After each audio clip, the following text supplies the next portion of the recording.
Assalamualaikum, saya Adila. Saya akan menerangkan tentang pengenalan tangki septik. Hai, Assalamualaikum. Saya Siti Nasara akan membentangkan bahagian sejarah penciptaan tangki septik. Hai, saya Nabila. Saya akan menerangkan reka bentuk tangki septik, mekanisme kaedah rawatan sekunder tangki septik dan rawatan sekunder menggunakan proses enak cemar teraktif. Hai, nama saya Siti Aisyah dan saya akan menerangkan tentang kelebihan dan kekurangan tangki septik serta kesimpulan. Apa itu tangki septik?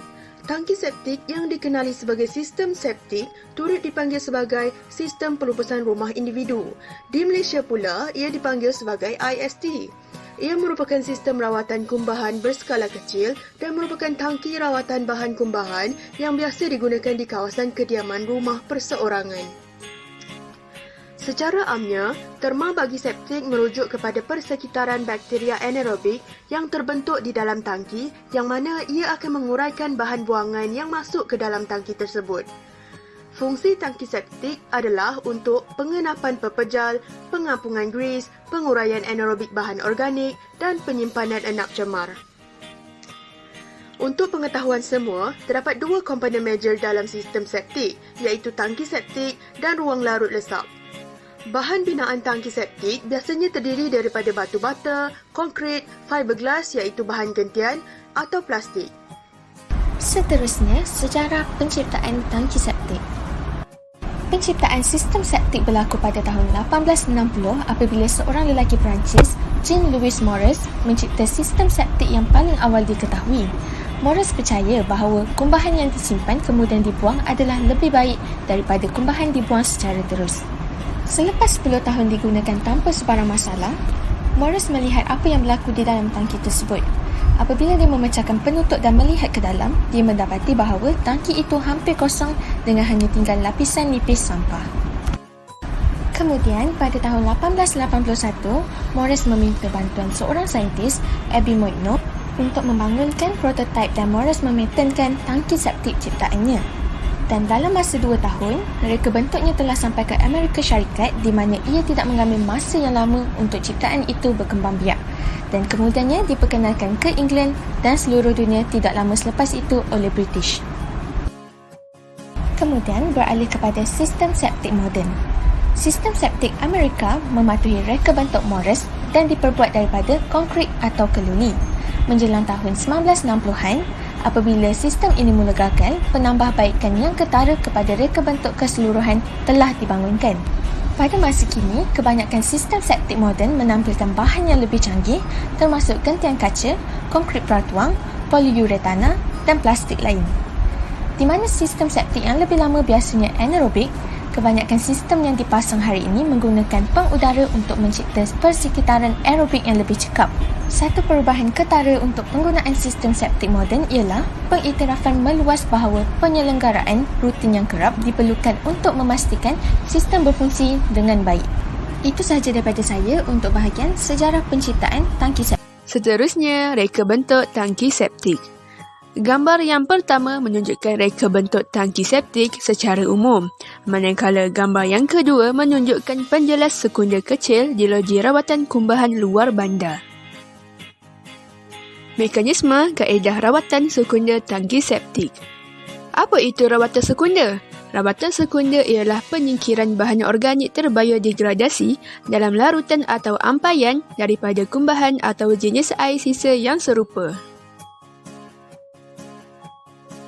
Semasa rawatan sekunder berlaku, proses biologi digunakan untuk mengeluarkan bahan organik terlarut dan terampai yang diukur sebagai permintaan oksigen biokimia iaitu dikenali sebagai BOD. Proses ini dilakukan oleh mikroorganisma dalam proses aerobik atau anaerobik terurus bergantung kepada teknologi rawatan. Bakteria dan protozoa menggunakan bahan cemar organik larut terbiodegradasi seperti gula, lemak, molekul karbon rantai pendek organik daripada sisa manusia, sisa makanan, sabun dan deterjen sambil membiak untuk membentuk sel pepejal biologi. Rawatan sekunder menggunakan proses enak cemar teraktif. Apa itu enak cemar teraktif? Anak cemar teraktif ialah kaedah pertumbuhan terampai yang biasa untuk rawatan sekunder.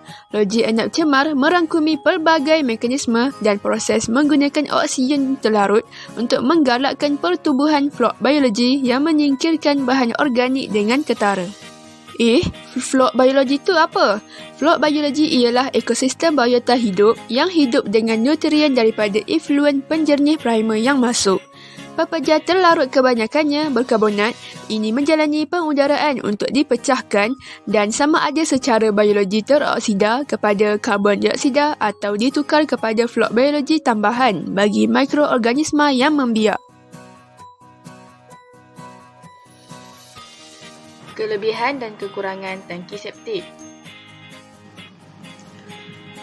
Kelebihan tangki septik yang pertama adalah penggunaan tangki septik lebih menjimatkan kos. Ini kerana pemasangan tangki septik adalah lebih murah dan ia tidak memerlukan kos penyelenggaraan bulanan kepada pemilik rumah. Kelebihan yang kedua pula ialah jangka hayatnya yang panjang.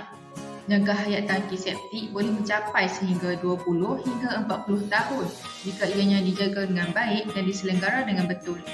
Yang ketiga, penggunaan tangki septik adalah mesra alam. Ini kerana ia menyingkirkan bakteria sebelum air dibuang ke tanah. Selain itu, semua air kitar semula diserap oleh pelbagai jenis tumbuhan berdekatan menjadikannya agak mesra alam. Ia juga menggunakan sistem penepisan semula jadi yang meminimumkan jumlah pencemaran alam sekitar. Kelebihan yang keempat adalah tangki septik tidak memerlukan tenaga elektrik untuk berfungsi. Kelebihan yang kelima pula, tangki septik mudah untuk dibaiki memandangkan tangki septik mempunyai sistem penepisan sendiri dan tidak menggunakan sistem pembentungan bandar. Seterusnya, terdapat beberapa kelemahan tangki septik iaitu yang pertama, laluan septik boleh tersumbat oleh pelbagai jenis bahan yang tidak sepatutnya diletakkan di dalam longkang atau dibuang ke tandas seperti tuala wanita, tisu tandas dan lain-lain.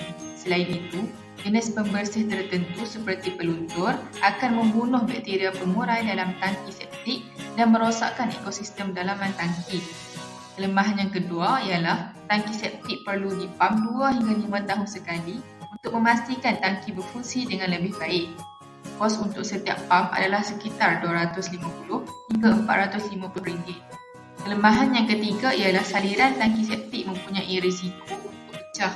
Antara saliran tersebut pecah adalah sama ada akar pokok, kemalangan menggali ataupun kenderaan atau objek yang mengganggu paip tangki. Ini memerlukan paip saliran yang pecah diganti dengan segera dan ianya boleh menelan kos yang agak tinggi. Akhir sekali, kesimpulan. Seperti yang kita tahu, tangki septik hanya menyediakan rawatan separuh kumbahan yang mengalir ke dalamnya dan perlu dikosongkan secara berkala, kira-kira sekali dalam 2 tahun untuk memastikan ia berfungsi dengan cekap. Selain itu, terdapat 2 reka bentuk tangki septik iaitu di kawasan bandar dan kawasan luar bandar. Di kawasan bandar, mereka menggunakan saluran pembentung perbandaran untuk menyambungkan beberapa rumah dan mengangkut air sisa ke loji rawatan. Tetapi di kawasan luar bandar, rumah individu biasanya mempunyai tangki septik sendiri. Dianggarkan terdapat 1.2 juta premis dengan tangki septik individu di negara ini. Ini membuktikan rakyat Malaysia bijak dalam menguruskan air kumpahan di rumah mereka. Hal ini kerana banyak kebaikan tangki septik berbanding kekurangannya serta penggunaannya juga adalah mesra alam.